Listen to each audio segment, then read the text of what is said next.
Assalamualaikum warahmatullahi wabarakatuh. Perkenalkan sebelumnya, nama saya Meiriani. Nomor induk mahasiswa 1904028 dari Fakultas Farmasi Universitas Perintis Indonesia. Baik, pada kesempatan kali ini saya akan menjawab pertanyaan pada tugas sebelumnya di pertemuan 5 mengenai materi mikrobiologi. Nah, pada pertanyaan sebelumnya yakni mengenai perbedaan karakteristik antara bakteri dan sel eukariot. Perbedaannya sendiri ialah pada sel bakteri itu tidak memiliki nukleus dan juga organel yang terikat, sedangkan pada sel eukariot memiliki nukleus dan juga organel yang terikat. Baik, kita masuk ke jawaban pertanyaan nomor 2. Mutasi ialah perubahan dalam nukleotida suatu gen, memiliki keuntungan dan kerugian. Yang pertama, keuntungannya menghasilkan variasi genetik dan menghasilkan organisme yang unggul. Kemudian ada juga kekurangan atau kerugiannya, yakni dapat kerusakan pada informasi genetik. Nah, selanjutnya kita masuk ke jawaban pertanyaan nomor 3, yakni mengenai protein. Protein sendiri terdiri dari 2 tahap. Yang pertama itu transkripsi, yang kedua itu translasi. Nah, pada transkripsi ini terjadi di inti sel atau nukleus, sedangkan pada translasi itu terjadi di sitoplasma.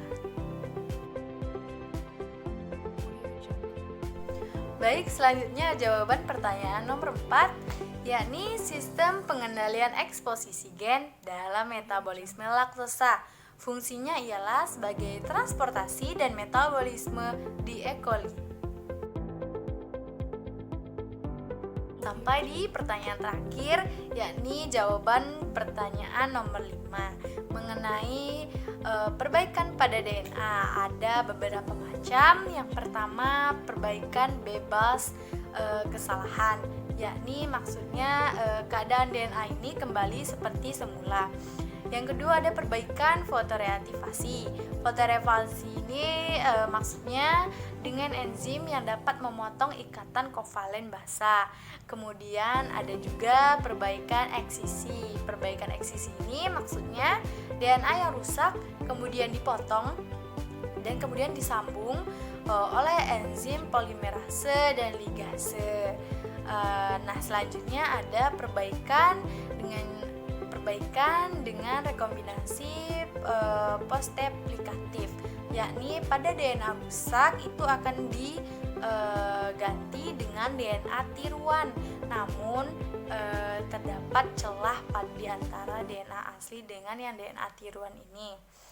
Nah, ada yang kelima itu dengan cara perbaikan tidak bebas kesalahan, maksudnya diganti dengan duplikasi yang mungkin tidak sama dengan DNA sebelumnya.